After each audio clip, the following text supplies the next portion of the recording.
2 months passed quickly. The day they were waiting for had come, nervousness filling every inch of the house to welcome the special guests who were coming. Alice and Ray walked hand in hand to the door, their faces glowing with excitement. Alice said that Ray must be happy because he could meet Twinhorn today, because it's been a long time since they met. Ray replied that he was not the only one who felt that way. Ray pointed at the door, at a boy who was standing with a troubled face. Suddenly, Sylvie jumped onto Arthur's shoulder, making the young man wobble. Sylvie's larger size made Arthur feel that Sylvie was no longer suitable to hang on his shoulder. Sylvie looked sad at Arthur's words. Finally, the door of the house opened. As Arthur opened the door and prepared to greet them, suddenly someone hugged him very tightly. The blonde-haired girl burst into tears at the thought of the difficult time Arthur's son had to go through. The boy tried to tell Angela that he was having trouble breathing because of the girl's behavior. Durden appeared and tapped Angela on the shoulder, causing her to let go of the hug. Angela realizes she has crossed the line and almost lost her manners for being so emotional. As Angela let go of the hug, Arthur could see Durden's body, which was now getting bigger and bigger. Unbidden, Durden burst into tears at the sight of Arthur. The nearly 2-meter-tall man recalled flashes of the misery they had once been through. He reached over and patted Arthur's head gently, saying that Arthur had grown up too. Adam stood in the middle of the doorway, saying that they should have planned to show a happy face in front of Arthur, but in reality, they were flooded with tears now. They even ignored the black mana beast that had been hanging on Arthur's shoulder. Suddenly, Helen appeared and pulled Adam's neck with her crossbow. The dark-haired girl smiled sweetly as she said that they could ignore that fool Adam. Helen said that they were all happy to see Arthur again. They hadn't expected the boy to grow up so much and become so handsome. Adam released himself with difficulty from the bough. He stroked his neck gently. Then he asked, was he a bad man for not crying? It wasn't his fault. He was old enough to control himself. Suddenly, Jasmine ran in and hugged Arthur very tightly. The normally calm and reserved girl became very emotional as she cried for Arthur. Jasmine apologized repeatedly to Arthur as if the tragedy that night was her fault. Upon seeing this touching scene, all the members of Twinhorn couldn't hold back their tears. Even Adam was crying with emotion. Ray and Alice could only watch them with tears in their eyes. Although they lost their chance to appear, this moment was a precious time for Arthur and Twinhorn. The next day, they prepared to go to the auction house. Before that, Vincent chatted with Ray. He asks if Ray is sure she doesn't need a witch to guard the inside. Ray explains they have Angela and also a wind witch who can create a barrier around the auction house, and there is also Durden who guards the entrance. If they add another guard, maybe people will think that they are preparing for war. Vincent laughed at Ray's answer. Vincent was really grateful that Ray's old friend was willing to help with the guard. Because of their presence, Ray could spread the guards around the auction house. They could deal with threats outside so that guests would be safe and the auction house would not be attacked. Ray was very confident in what he said, but Ray thought it was just a joke. According to his recent experience with witches, then Vincent would take Ray's words as a promise and hoped that everything would be fine. Ray laughed at Vincent's concern. Then Vincent talked about Arthur's desire to become an adventurer, because this is his second request after he asked for a sword. All this time, Vincent knew Ray was a hand-to-hand fighter. He did not think that Ray could teach his son to fight using a sword. Vincent said while demonstrating Ray scratched his cheek that was not itchy. Ray explained that all he did was give him a wooden sword for initial training. Arthur was 4 years old at the time. Ray assumed Arthur learned everything on his own. Vincent shuddered in horror that a 4-year-old boy could learn sword techniques. He didn't expect Arthur to still have some other things that surprised him. Ray said that Arthur once told him that he learned the sword technique by himself, but as they practiced, Ray realized that his son often gave off some kind of pressure. It was a kind of confidence he had accumulated from decades of fighting. Vincent thought his friend's words were too much in praise of his son, because after all, Arthur was not even a decade old. Ray confirmed Vincent's words, but as he fought with Arthur, Ray noticed his son would sometimes suddenly stumble or mess up his movements. It was as if he was not used to his body. He told the truth about what Ray observed from his own son. Vincent suddenly made a smartest face as he said that he knew the cause of it. That is early puberty. Ray sneered at Vincent's words. He immediately invited the man with glasses to just go downstairs because he was sure everyone was waiting for them. Exactly. When they came down the stairs, everyone was waiting for them. Tabitha growled from below. She didn't expect two grown men to be prepared for that long. Not wanting to think about his wife's protests, Vincent was amazed by the luxurious and expensive clothes they were wearing. He thought they all looked really great even though they were only dressed in black and white. Vincent felt guilty for making them wear black and white, but they were all part of the event organizers, so Vincent didn't want them to look the same as the guests. However, he didn't think Ray's family needed to match their clothes with them. Alice laughed in response to Vincent's remark. She didn't really mind this because she honestly felt uncomfortable in clothes that were too bright. In contrast to his mother, Arthur even cursed the clothes he was wearing, because he thought dressing like this made him realize how cute he was, and he was looking forward to growing up. Then Vincent excitedly instructed everyone to leave immediately, because their train was waiting. As everyone was walking out of the house, Vincent approached Arthur. Vincent wanted to talk about Lilia's training progress so far. Arthur explained that if Lilia continued to train like this, she would definitely rise to become a witch when she was old enough to enter the Cyrus Academy. Vincent thanked Arthur sincerely for his help with Lilia. Arthur explained that he was only doing what they had agreed upon. He was looking forward to the items in the auction house later. Vincent also couldn't wait to show the items in his auction house. He invited Arthur to hurry to the place that Vincent was most proud of. They all went to the auction house together. There were two trains that cut through the crowd this morning. One train on the right side was filled with parents with the addition of Ellie and Lilia, and the other train was filled with the twin horns and Arthur. They were talking to each other. Arthur was also talking about many things, and all the twin horn members were glued to their seats listening. Adam opened his mouth. He couldn't believe Arthur had to go through all that after falling off the cliff. Helen also chimed in saying, "After all, at least Arthur got a contract." It was something that even adventurers and nobles could rarely have. Arthur knew that, which was why Sylvie was so special to him. Arthur said while glancing at Sylvie, who was sitting quietly on his lap. Few minutes later they arrived. Two guards opened the carriage door, and they got off, then walked towards the Hellstee auction house, right in front of a very luxurious building, which could not be categorized as a house. Arthur paused, mesmerized by the grandeur of the building. On this very special occasion, the 10th anniversary of the Hellstee auction house, even nobles and adventurers alike were excited, because it wasn't just a celebration. In this case, many people had the opportunity to see and purchase artifacts that had been locked up and guarded for this special occasion.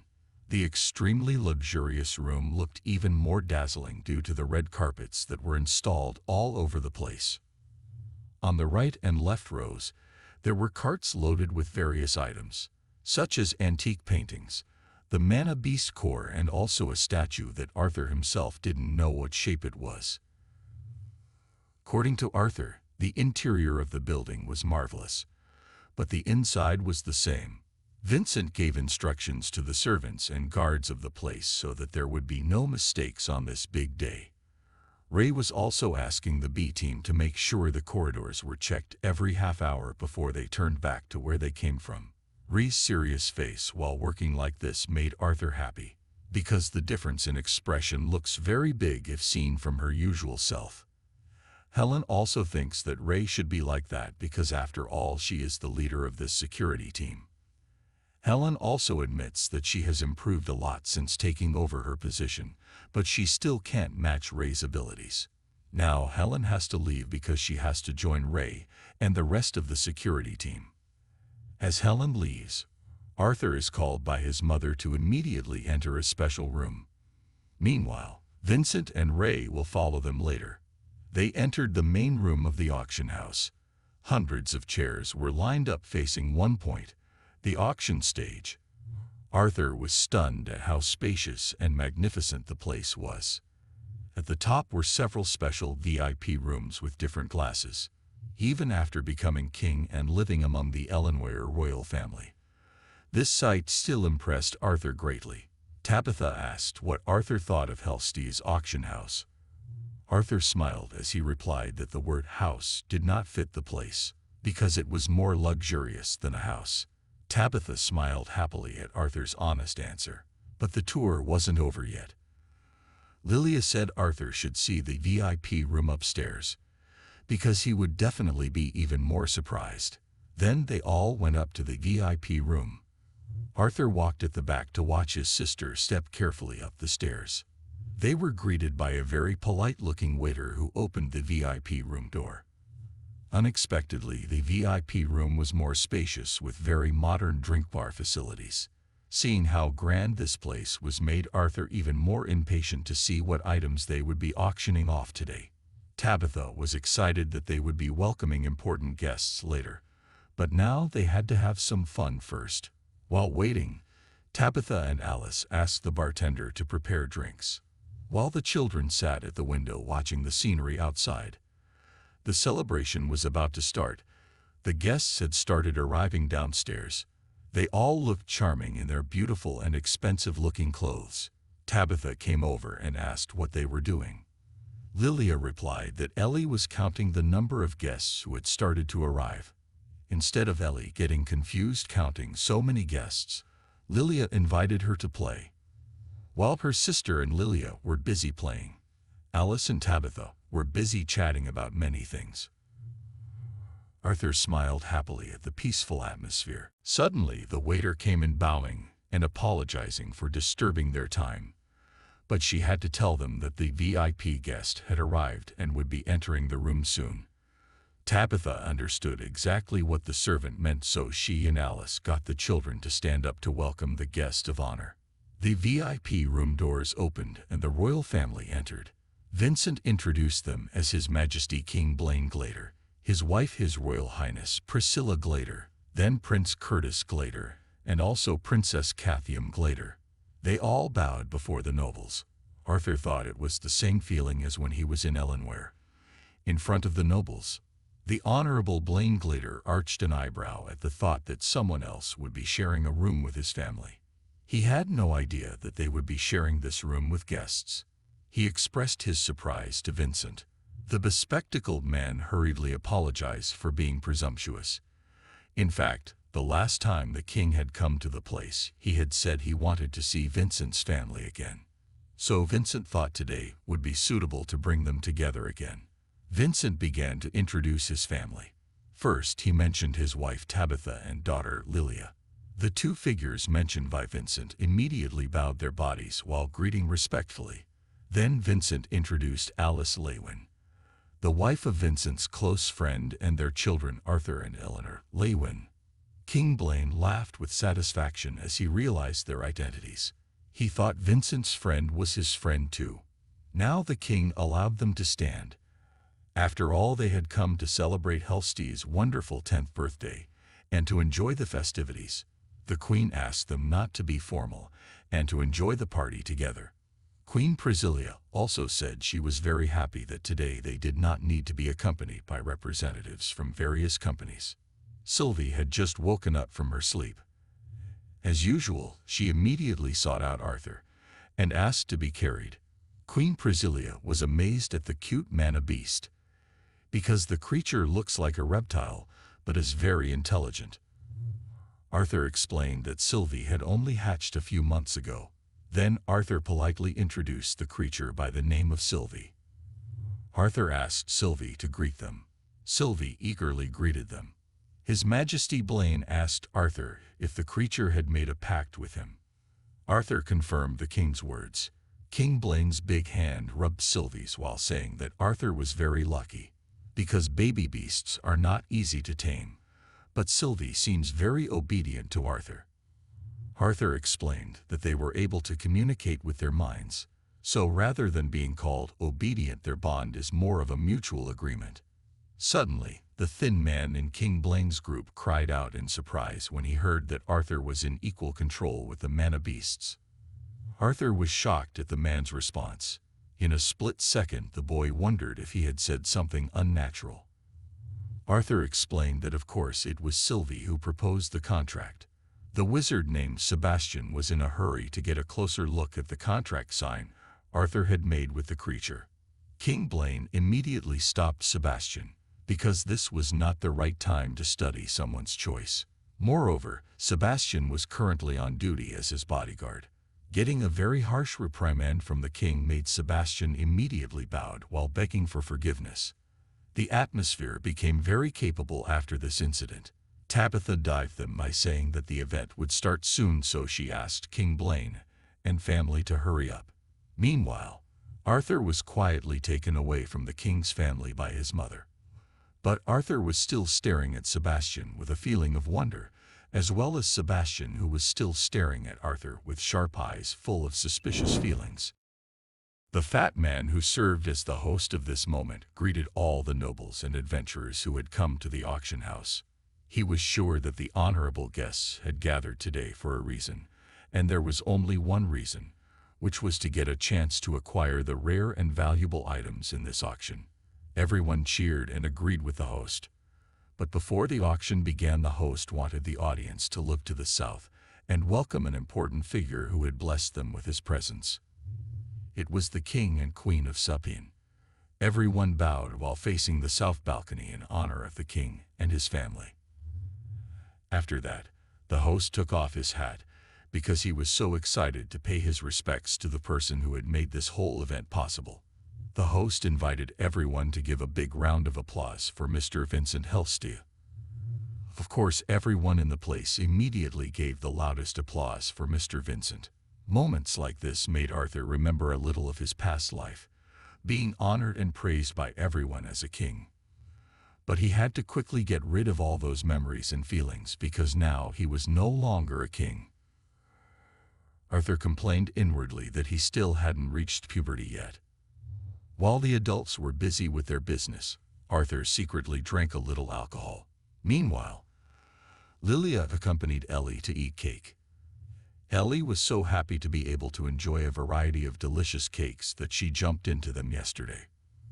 Arthur was busy watching the queen, who hid her wand under her dress. Arthur just realized that the woman was a witch. Since he couldn't sense the mana of Queen Priscilla, it meant that the queen either carried an artifact to hide her power, or she had a high enough level that the artist couldn't sense her power. As Arthur was busy watching the queen, she suddenly glanced and smiled at him. This immediately made Arthur smile in embarrassment, because he had been caught watching the queen. Arthur had never really thought about this before, but it was interesting, because somehow he didn't feel any attraction to the queen, or to other older women, even though they were the same age as him before Arthur died. Or maybe it was because they were all the same age as his mother. But that didn't mean he was attracted to younger women. Arthur also had no plans to date anytime soon. Arthur felt he should think about this when he was older. Mr. Vincent called Arthur because some swords had started to be auctioned off. He asked Arthur to take a look and just say if there was anything he wanted, so Mr. Vincent would put the item in his name. Mr. Vincent approached Arthur as he said that the peak need not worry about the price because he had the benefit or influence of being the owner of this place. The object on the auction stage was a short sword forged by a master who also owned a fire artifact. The carvings on the sword were made from the core of a mighty thunder eagle. When the red cover was opened, it revealed a small sword with intricate carvings.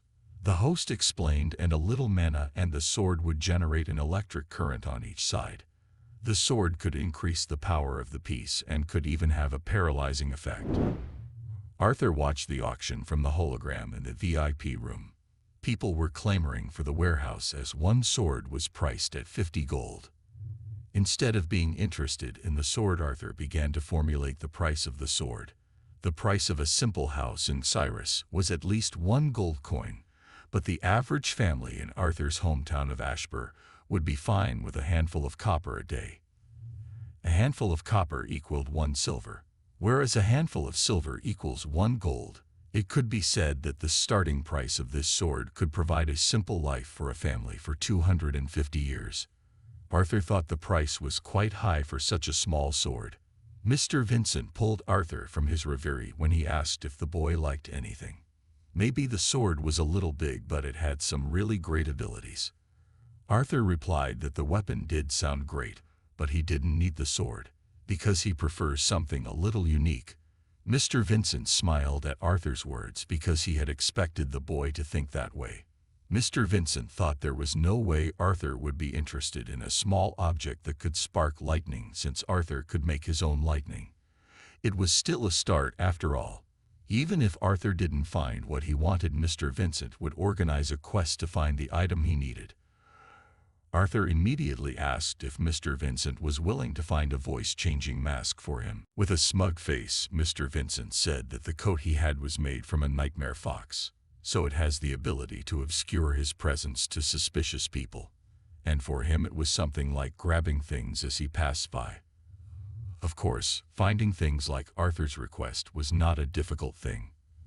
Arthur smiled happily as it turned out that Mr. Vincent was indeed as great as he had hoped. Mr. Vincent told Arthur not to worry about anything because he was the one who would take care of Arthur and his family's needs if anything happened to him. Arthur couldn't help but smile widely as he faced Mr. Vincent's great influence. Quickly, as Vincent said, the small sword was just the beginning, because after that there were more weapons and even some beast cores ranging from Class C to Class A. The king also bid on some items and won a level, the beast core. But all of that wouldn't be of much use until the recipient actually absorbed the core, and they learned about the will of the beast core. After a while, Arthur stretched his stiff body and wondered to himself when it was time to rest. Arthur realized that Sylvie was not by his side. Arthur asked Lilia if she knew where Sylvie was. Sylvie wasn't there. She was still there a moment ago. Arthur bent down and checked under the chair while asking where Sylvie was. Suddenly, Arthur heard a terrified scream from Sylvie. As Arthur looked to the other side of the room, he saw Sebastian trying to catch Sylvie. The little beast looked terrified and kept backing away from Sebastian.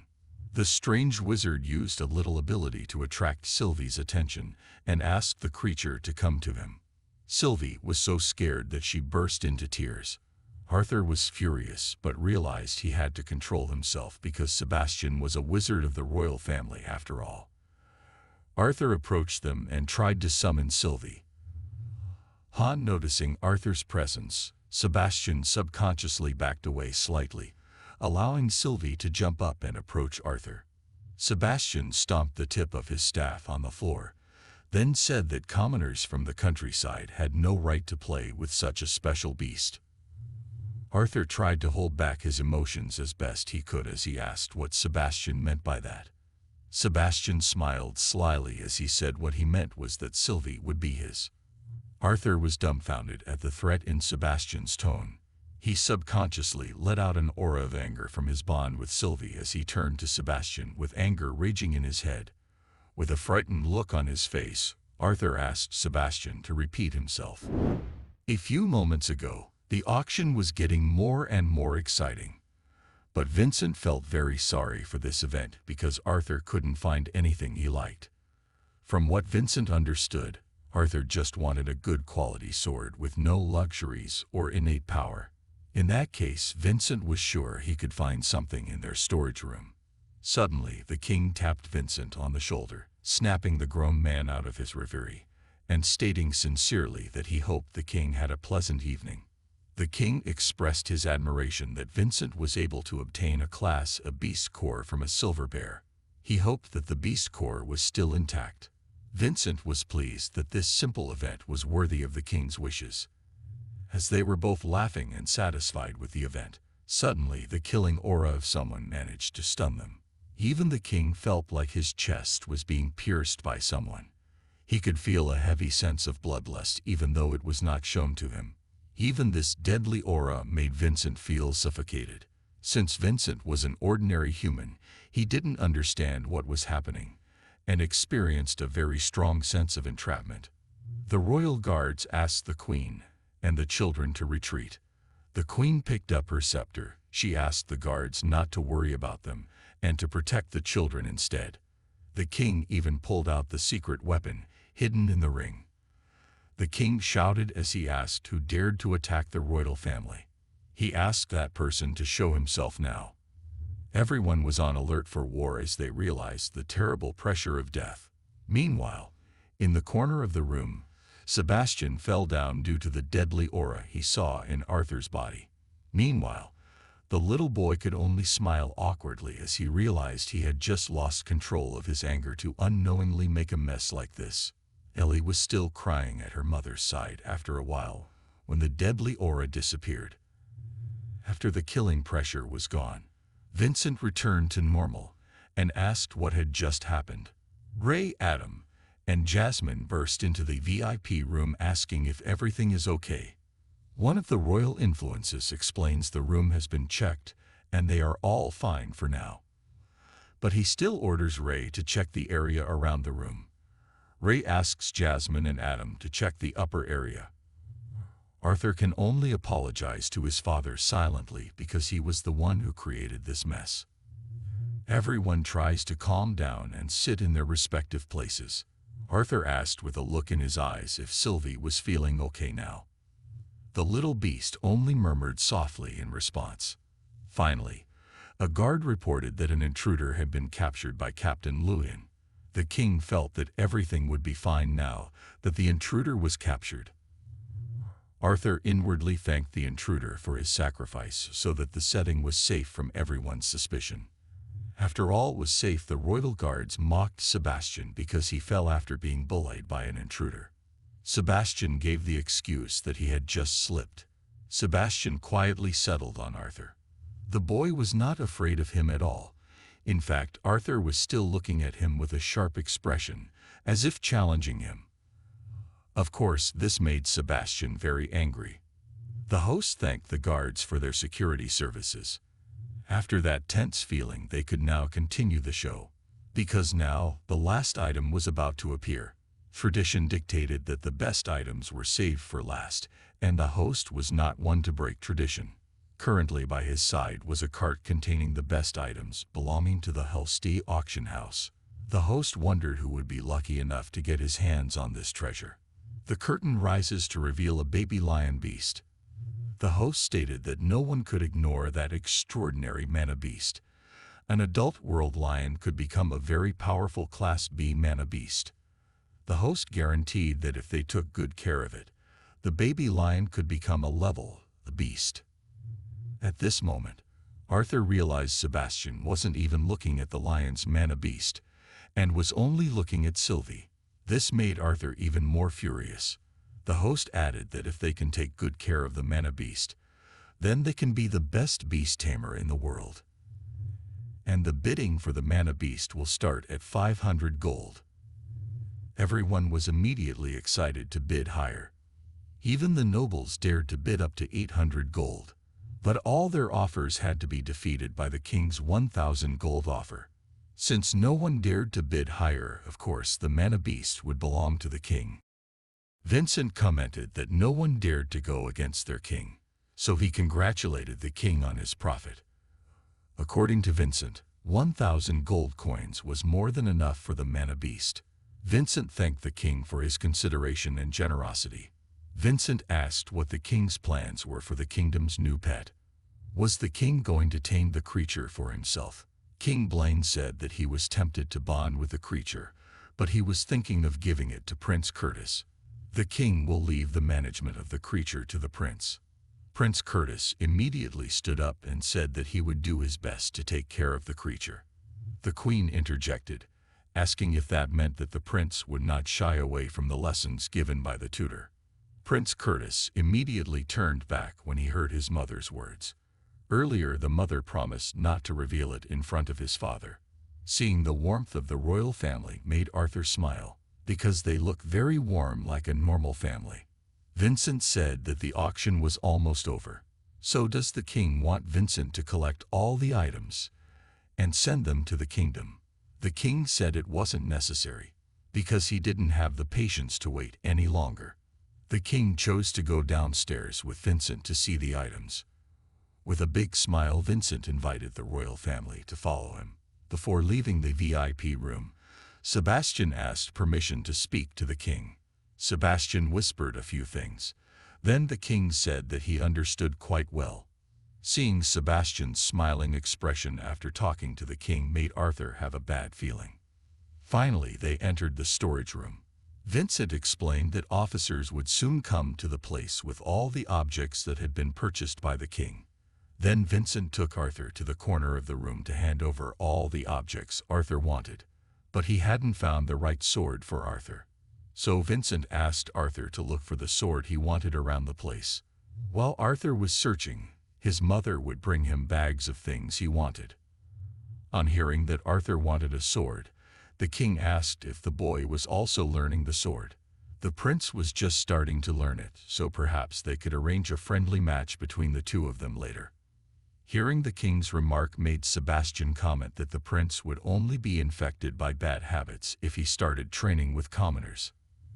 Arthur ignored Sebastian's remark and bowed respectfully to the king while saying that he was honored by the offer, but the sword was just a hobby for him. So Arthur never expected to reach the prince's level of swordsmanship. Ray suddenly entered the room when she saw that everyone was there. Vincent asked Ray to enter the room immediately because the king wanted to meet him. Ray immediately bowed when he arrived before the king. The king heard that Ray was the one who caught the intruder earlier. Now he understands why Vincent entrusted his safety to someone like Ray. Hearing such praise made Ray feel unworthy of receiving such praise from a king, because he was only doing his job. Then the king asked if Arthur was his son. Ray confirmed the king's question and asked if Arthur was making trouble. King Blaine suddenly said that Sebastian had already been the royal guard for several years, so he had helped the royal family countless times. For the example he had set for the king, especially for the country, the king felt the need to give Sebastian a gift, and it seemed that Sebastian really liked Arthur's pet. Arthur was immediately dumbfounded by the king's words. He didn't think Sebastian would use this method to snatch Sylvie away from him. The king explained that giving Arthur's pet to the royal family guard would be a form of service to the kingdom. Will Arthur be willing to give Sylvie away after hearing the king's words? The king explains that Sebastian is attracted to beings who have ties to Arthur. Ray was also surprised to hear the king's words. He looked at Arthur. Ray noticed his son's cold expression. Ray tries to reach Arthur to calm him down, while apologizing to the king. But the king still continued his words by saying that he would be happy to compensate for the bond that Arthur would give. The king was even willing to hire a wizard to help break the bond between Arthur and Sylvie. The king was completely willing to bear all the costs to get Sylvie. Arthur immediately took a few steps back hearing the king's words. Finally, Ray bows deeper because he has to apologize. Ray explained that he and his wife had absolutely nothing to do with the bond made by Arthur and Sylvie. Arthur himself had gotten the mana beast, so Ray had no right to speak on Arthur's behalf in this matter. Alice began to fidget, realizing the great conflict that was likely to arise. The king turned to look at Arthur, but the boy didn't look scared at all. Instead, Arthur dared to stare intently at the king. Arthur's boldness angered Sebastian. The wizard accused Arthur's parents of not teaching him to lower his gaze when speaking to people of higher standing. King Blaine asked Sebastian to calm down with a hand signal. Then the king tried to talk to Arthur. He was sure Arthur had heard his conversation with his father, so the king would not repeat it. King Blaine offered Arthur the royal storehouse. because he was sure that there were swords in that place that were profitable for Arthur, who aspired to be a young knight. Arthur bowed his head as he tried to calm himself down.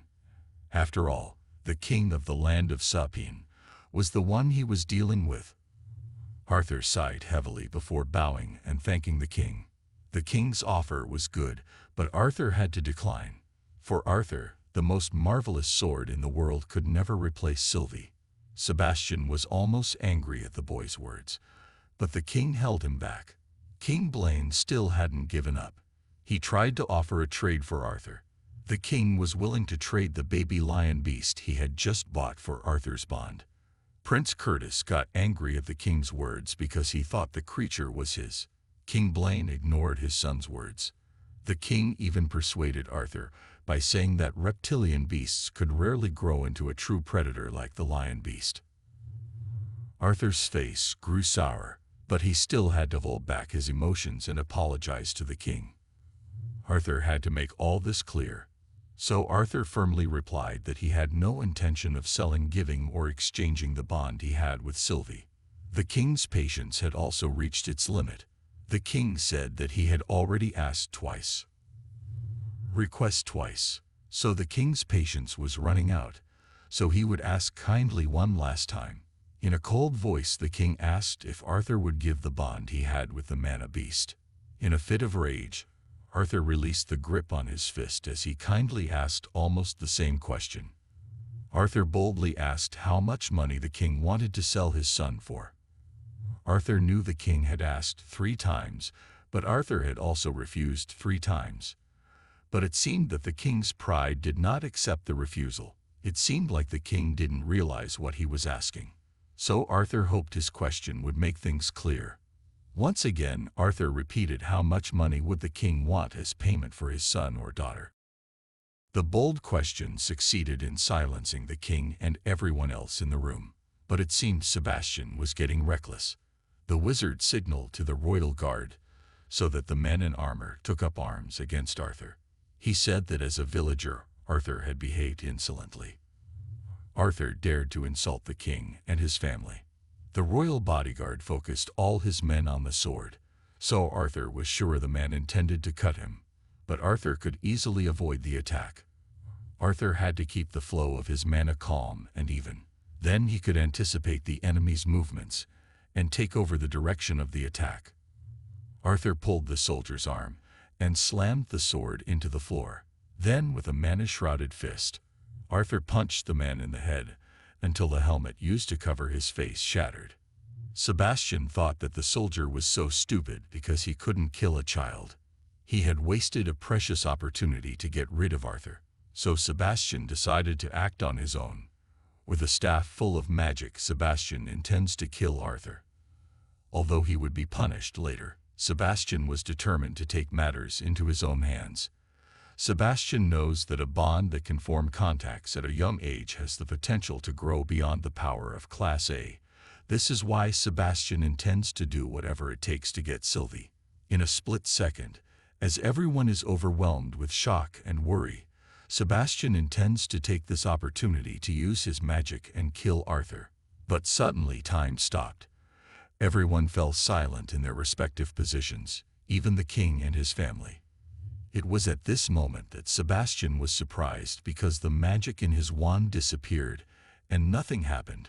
Sebastian tried to shake his wand, but Arthur said it was pointless, because spells that require mana will not work under his ability to stop time.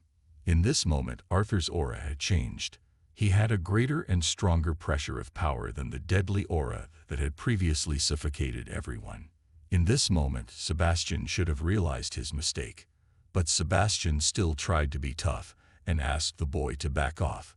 Sebastian was still being arrogant by stating that Arthur would not be able to match the royal wizard. Before Sebastian could say more, Arthur suddenly moved to his side. In a mocking tone, Arthur asked if Sebastian's abilities only reached this stage. Before Sebastian had time to answer and process everything, his left leg had been broken, spinning 190 degrees. Sebastian fell to the ground crying over his horrible-looking leg. The cunning man cried as he asked for someone to help him. but everyone just stood still in their places. Some began to panic and shouted, "Can no one hear him?" Arthur calmly touched Sebastian's shoulder and said no one would be able to hear him. So Sebastian should listen to Arthur while he still could. Sebastian cried as he asked Arthur not to do this, because after all, Sebastian is a royal wizard who is the king's personal bodyguard. Arthur calmly stood up and stated that what Sebastian had said was true. That's why he had to know where it was. The terrifying aura of Sylvia's will was deadly in Arthur's body. This and Arthur's threat should make Sebastian give up and shut up from now on. In the king's vision, he only saw Arthur repelling his guards with a single blow. The king wondered how an ordinary boy could do such a thing. He wondered how a common boy could do such a thing. The king thought that perhaps his guard had tripped over his own feet and was caught off guard and attacked by Arthur. But suddenly, a second later, he didn't see Arthur. It turned out that the boy had fallen unconscious while Sebastian's leg was broken with a terrible wound. This scene made Lilia become frightened as she hugged Ellie. This horrific scene was too frightening for them. Even the parents and Sylvie were shocked to see Sebastian's terrible condition. With all of his senses oozing liquid, he begged for help one last time. The king was shocked to see how terrible Sebastian's condition was. Only the queen could think quickly to ask the other royal guards to check Sebastian's condition and find a wizard who could treat him right now. Meanwhile, Arthur was still unconscious. As the king took Sebastian and his guards away, Ray checked on Arthur's condition. He nodded calmly to his wife when he realized that their son was still alive. Then, with his own two arms, Ray lifted Arthur's body and brought him home. Alice was unrelenting in her treatment of her son, even though her hands were still shaking with fear. I don't know what this woman was thinking, but she still felt so scared that she cried in front of Vincent and his family. Moments later, Arthur slowly began to open his eyes. The first thing he saw was his own room. Arthur felt his head was spinning. At the end of the day, how could he be in his room again? The last thing he remembered was using the static void technique to stop time and beat up Sebastian. Thanks to Sylvia, Arthur was able to use the static void once, which was when he unlocked Sylvia's dragon will granting process. With that, Arthur managed to temporarily separate himself from the flow of time. This is a game-changing ability that only Arthur can do because he is a legacy tamer. But it wasn't easy. After spending years practicing, Arthur could only use this for a few seconds without feeling any side effects. This time, Arthur had exceeded his time limit, and this was the first time for him to do it to someone else. Arthur fell back on his bed as he considered everything that had happened. Arthur felt that he was lucky that it ended with him collapsing. Outside the room, Alice's voice could be heard struggling to calm Sylvie down. It turned out that the little beast couldn't wait to get into Arthur's room. Alice tried to explain that the doctor had said Arthur needed time to wake up. But when the door opened, Sylvie jumped straight in with a cheerful face towards Arthur. Alice was shocked to see that Sylvie's hunch was spot on.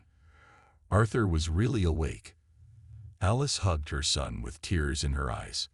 Alice was very worried because the doctor said Arthur was unconscious due to shock, and he might not wake up soon.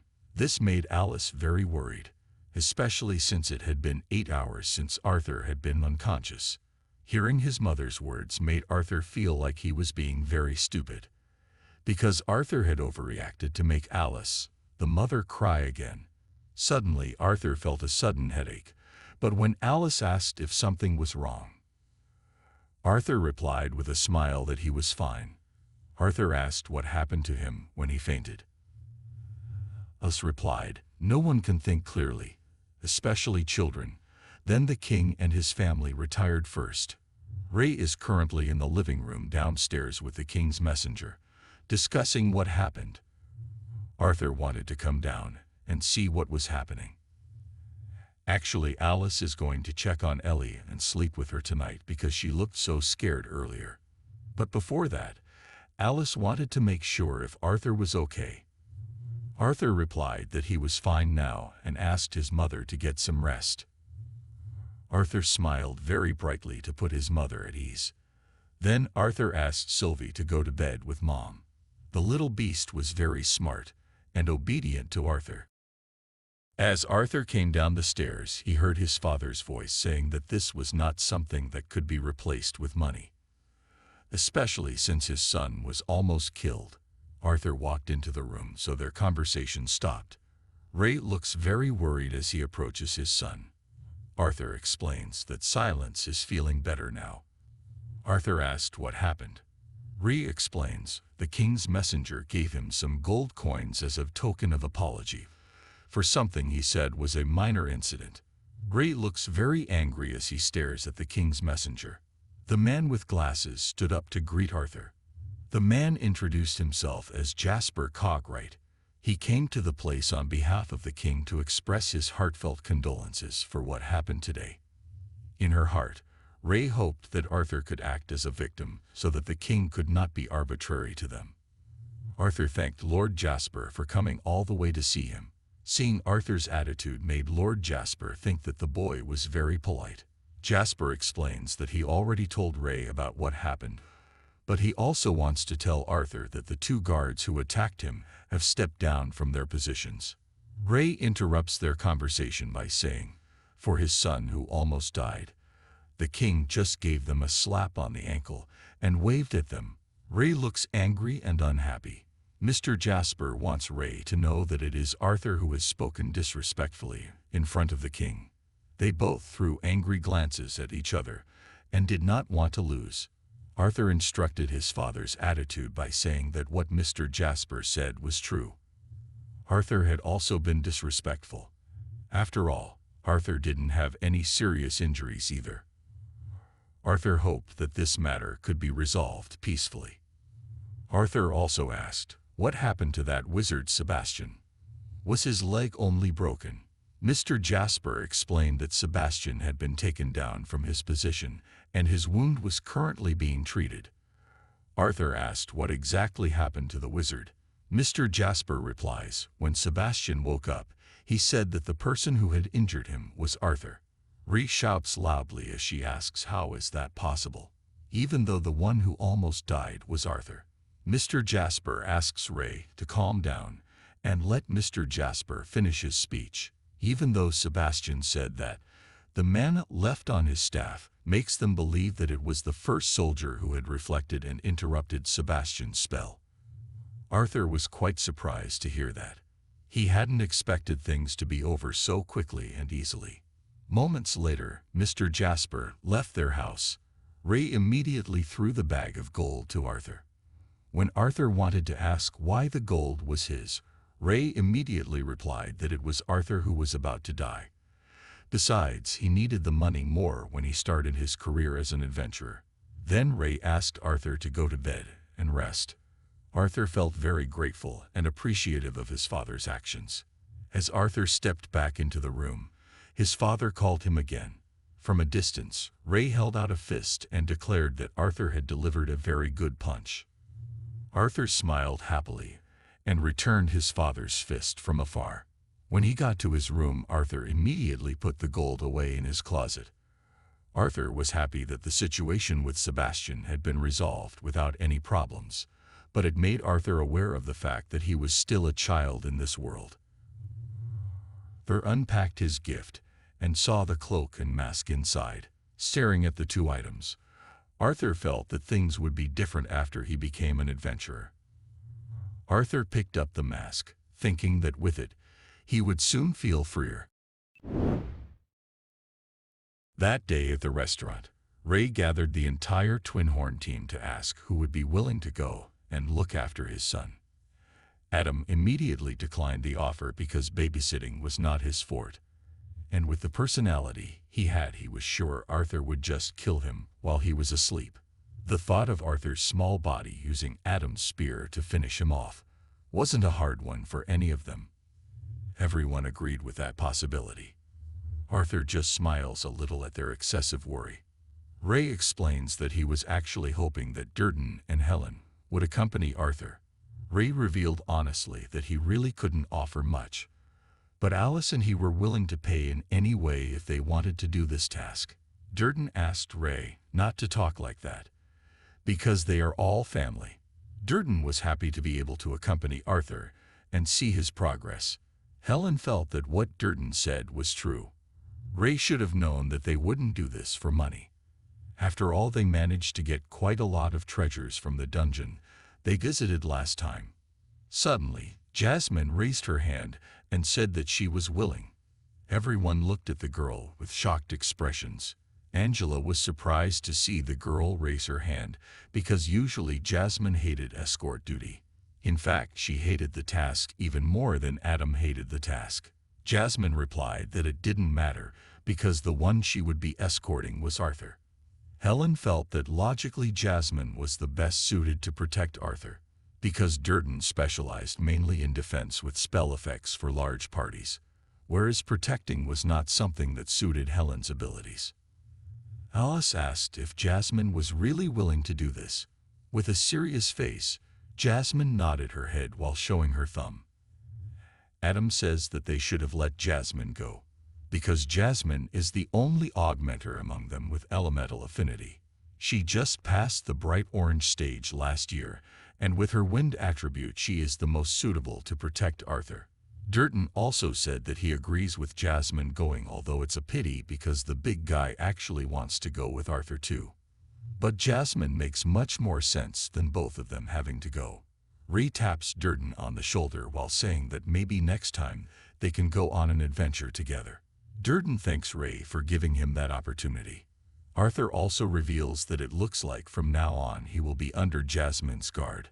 Unexpectedly, Jasmine smiles sweetly with a confident expression at Arthur. When the Lewins return home, they see Lilia has finished practicing alone. This upset Ellie, as Lilia did not wait for her to train together. While looking at Ellie, who was still sulking at Lilia, Arthur thought that Lilia was already a little able to meditate on her own without Arthur stimulating her mana. Ellie should have been able to wake up at 7 or 8 years old if she really had the patience to meditate, but Arthur thought maybe Ellie shouldn't wake up too soon, because Arthur didn't want her to get too much attention from others later. As if remembering something, Arthur asked his father to go to the auction house again, because he still hadn't had a chance to see the sword in that place. Of course, Ray granted his son's request, but Alice asked them not to come home too late as she would be preparing dinner soon. Mr. Vincent and his wife welcomed Arthur well. This was the first time Arthur had seen the two of them since the incident, and Arthur was faced with persistent questions from them about his health. Arthur tried to assure them that he was fine and happy so far, but they were still unhappy with the king's attitude about the incident. Mr. Vincent was convinced that the dismissal of the two guards was only a temporary measure until things calmed down. Vincent is sure they will get their positions back soon. Ray was also very upset. She was also sure that what Vincent predicted was very correct. Arthur interrupted their anger with a smile and politely said that they had come to that place to see the sword, because after all, Arthur had to get a sword soon since he had already enrolled in the Adventurers Guild. Lord Vincent smiled a little as he realized his mistake. He took Arthur and Ray to a room while saying it would definitely take a long time for Arthur to find a sword he liked, but he allowed Arthur to examine all the objects in the room. Arthur was amazed when he entered the room, which was full of weapons boxes and various other weapons besides swords. Arthur's face lit up with excitement as he looked at the piles and piles of weapons, but a few moments later that cheerful face turned very gloomy, because after a while of searching Arthur had not found a single weapon that suited him. Arthur was annoyed that he hadn't found a weapon that suited him even though there were so many weapons in that place. Arthur tried to swing the sword he currently found, but it still didn't feel right in his heart.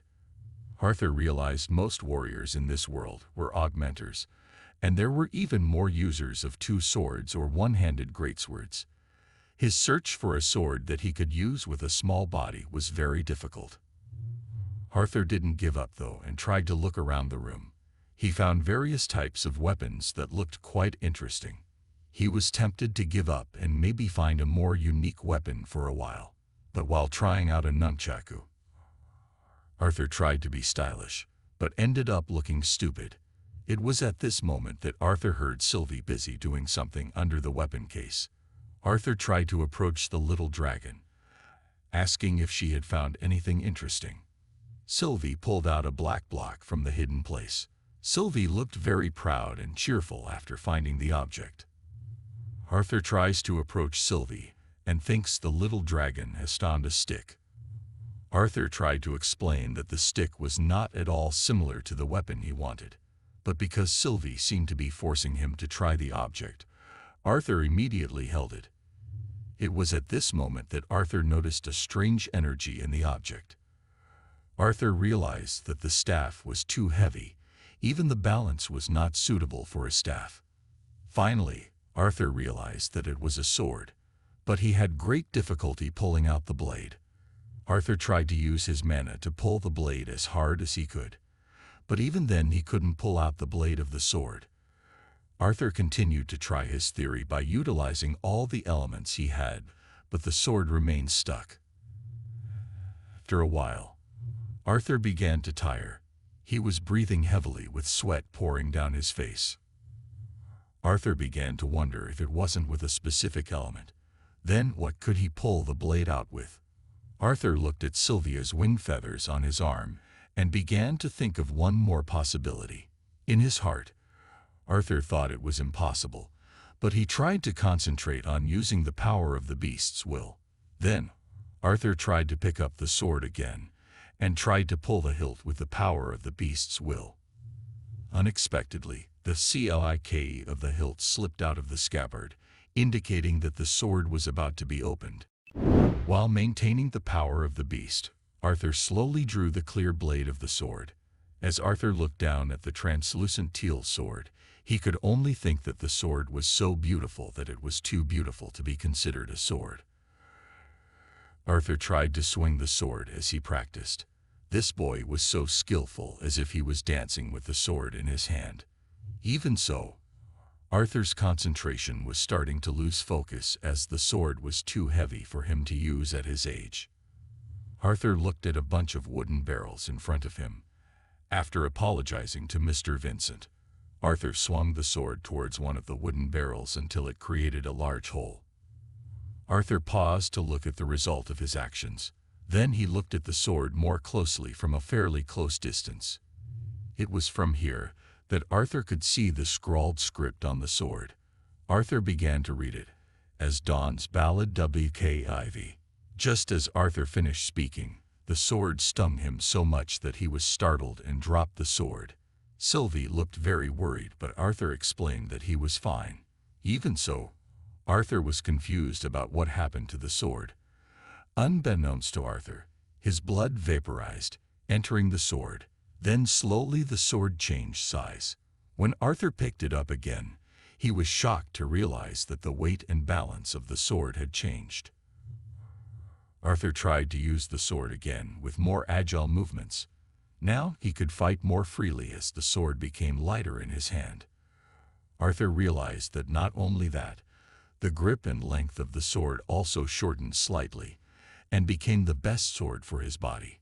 With access to the best weapons, Arthur had invaluable swords in his hands for decades, but he had never felt the perfect fit than the sword he was holding now. Arthur stared at the barrel he had attacked earlier. He wanted to try attacking it again. After running, Arthur swung the sword at the barrel again. Unexpectedly, the barrel was immediately cut into two perfect pieces. Arthur was happy to see the result of the cut on the wooden barrel. He smiled at the sword. Arthur thought, "It is rare indeed that there are cases of master artificers being able to create staffs and staves that have the ability to match themselves to their users. The weapon will basically calibrate itself, allowing manipulating the mana between the master and the weapon." But Arthur had never read a case of a sword matching itself to its user. Arthur wondered who exactly WKIV was. Arthur keeps the sword at his waist as the weapon he eventually chooses. Ray called Arthur and asked him to leave as it was getting late. Before approaching his father, Arthur picked up a small sword. He thought this disguise would have to do. Sylvie admonished Arthur with a meaningful smile. Arthur returned Sylvie's smile with a proud face as the little beast instantly understood his actions. When they arrived in front of the two adult men, Ray immediately asked if Arthur had found a sword he liked. Arthur held out his sword to his father while saying, it wasn't as fancy as the other swords in the place, but it seemed to suit him after he tried it. Ray took the sword and asked Mr. Vincent. The bespectacled man explained that the sword was one of the displays for the auction that came from a small shop, but no one was interested in the sword before. Ray pulled out the small sword and immediately tried to use some of the sword techniques he knew. After Ray finished trying it out, it was Vincent's turn to ask what did Ray think of the sword. Ray explained that he could tell the weight distribution was a little off because the creator was trying to make the sword light. But it was the right size for Arthur, so Ray immediately gave the sword to his son again. Arthur smiled happily as he received it. But Ray saw the blade of the staff on Arthur's waist and immediately asked if the boy found the staff in the room too. Arthur panicked. He didn't expect his father to notice it. Even so, Arthur had to try to stay calm and act nonchalant, as if the object was not important. Finally, Arthur said that he had tripped over it on his way back to them. It was quite strong and heavy, so Arthur thought that it would make a suitable training tool. Arthur's lie was made even more perfect because Sylvie joined in the gesture of lying about where Arthur had found the object. Mr. Vincent didn't remember seeing the object before, so he asked Arthur for the mysterious cane. After observing the blade for a while, Mr. Vincent asked one of his employees if he had any record of it. The man named Jameson explained that it was one of the mercenaries who had told him a strange story about an old man who had thrown it at him, and raved about how there was nothing proper about it. They had done repeated checks to figure it out, and it was just something solid and hard, but it was indeed strange. Jameson asked if they needed to call in a high-level weapons expert to check the thing. After hearing the employee's lengthy explanation, Arthur apologized if he had mistakenly taken such a valuable object. Arthur really wished he could have it, so he put on the cutest face he could to call Vincent uncle, so that the grown man would melt and hand over the sword. Without thinking, Vincent immediately melted at Arthur's call of uncle, so he immediately gave the mysterious sword to Arthur without examining it further. Vincent even said that it was just a collection of dust in the corner of the room, so it didn't matter if Arthur took it. Ray was astonished to see Vincent melt so quickly. Arthur was so happy to hear Vincent's words that he thanked him while calling Vincent uncle once again. Arthur was very happy that his method worked. Now he could take the mysterious sword home with him. Behind him, Mr. Vincent was still boasting in front of Ray because the smart boy had called him uncle.